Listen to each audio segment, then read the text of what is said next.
at least integrate like makeup like more often into this channel. Well, more than I already do. But I wanted to kind of give some of my makeup opinions / hot takes, because like I did like a video where I did my like hot takes like years ago. I privated that video because there was some like opinions that I was like, girl, you just did that for attention. Because I was like, I was watching those videos back in the day where I was just like, it was just like these girls talking about like, oh, here are like my opinions, hot takes and all that. And I felt like I was just kind of being a little bit of an attention seeker. But I was like, maybe I'll do something a little bit similar. This one's gonna be more of a little bit of a laid back video. Maybe I'll do like another video kind of just being like, oh, here are some like a more deep dive like version of like giving my like opinions and hot takes on certain things. But for right now, I'm just gonna do kind of more of a laid back video where I kind of just talk about like, oh, what are some things that I have to say about makeup and things I like or disliked about certain like makeup trends or like the makeup like industry and all that. But so without further ado, let's get started. So the one thing that kind of gets me on my nerves like with makeup and stuff like that is the blank blindness like trend type of thing. So the thing I think about the most is like the term blush blindness. So if you guys know me, I love a heavy hot pink blush. Like, yeah, back in the day when I first started wearing blush and all that, I did like, it was very weird, but it was just like I did not know like how like good my blush placements were. But I still love like a hot pink blush, just kind of like starting like just kind of wrapping around my head instead of like having on the forehead and nose and the chin and all that. But even though maybe people consider like, oh yeah, a little bit of blush blindness, but I just like, I feel like having the blank blindness trends kind of makes fun of people's like people like say like eyeshadow blindness or things like that. And I feel like for people saying that, like, I understand maybe it's just like a few people, but like saying, oh yeah, blush blindness is like, so what if like my signature is like blush? Like, I feel like for me, my makeup signature is a bold eyeliner, bold blush. I'm just very bold. I tried the clean girl aesthetic. Well, not really, but I am not a clean girl. I am not, well, that's just what the term is, but I'm not very minimal makeup, like a tinted moisturizer, and a little bit of like an eyeline, like an eyeshadow, and like a mascara. Like, I need a wing, I need heavy blush, a lip gloss, and just matte on my face. That's another thing that I want to say next, but I'll talk about that later. But I just like the whole blindness transing, like, oh, back in like 2016, like, eyebrow blindness, like, well, that was the trend. Like, people are gonna probably say like the blindness, like maybe like, oh, like wet skin blindness or something like this, like skincare blindness and all that. It's just like trends come and go.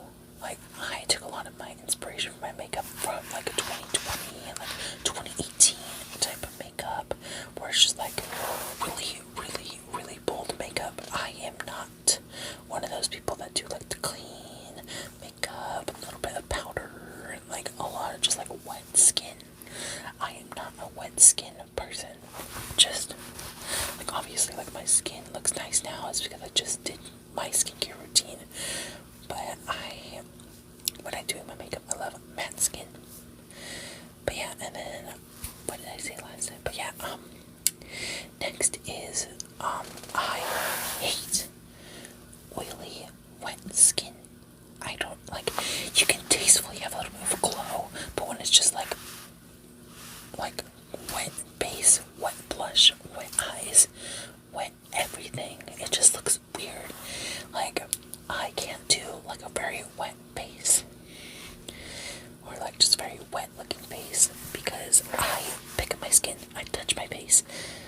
I try not to.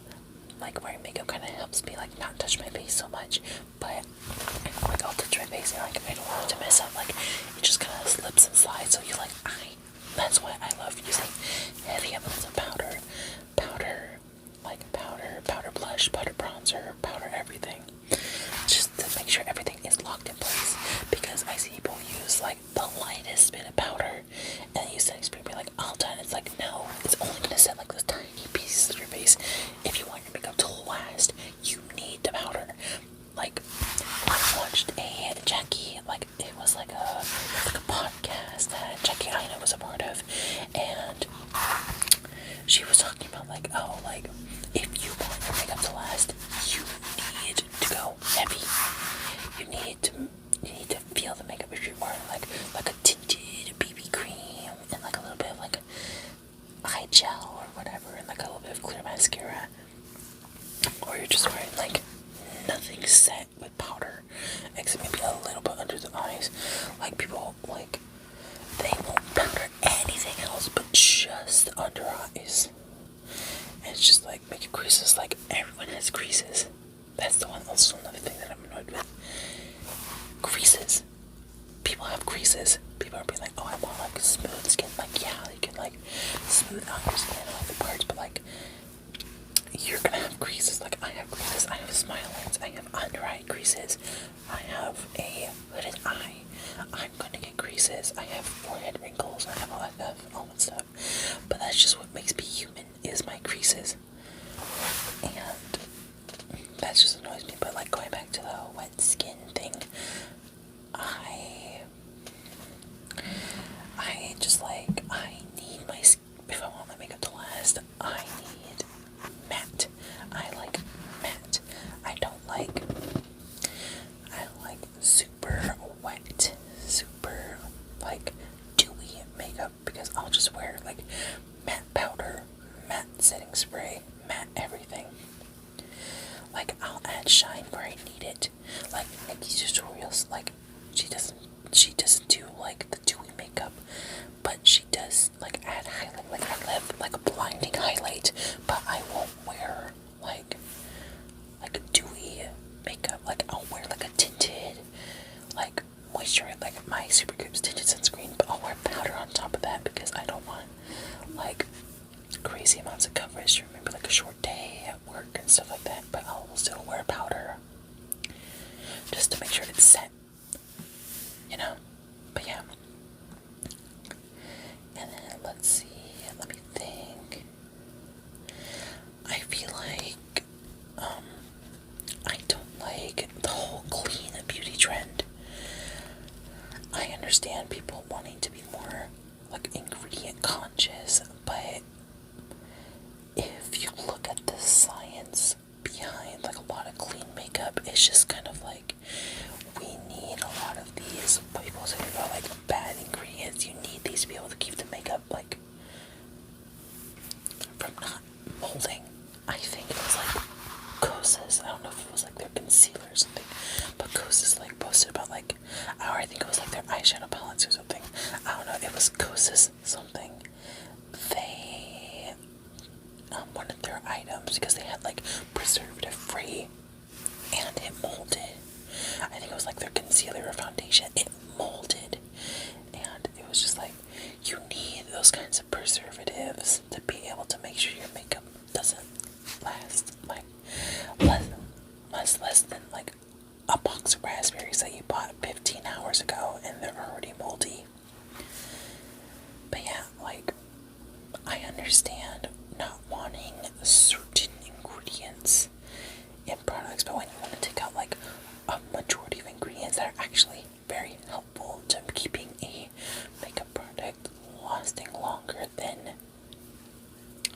a nap, just like, I understand that part, but just like, you gotta look into the science a little bit.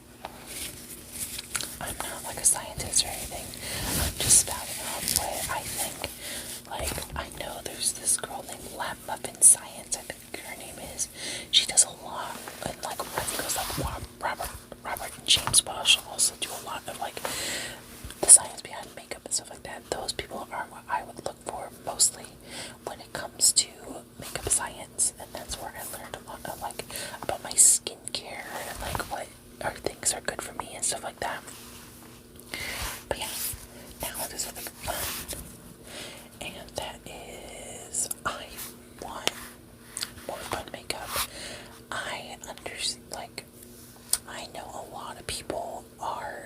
been spouting this forever, but I want fun makeup to come back.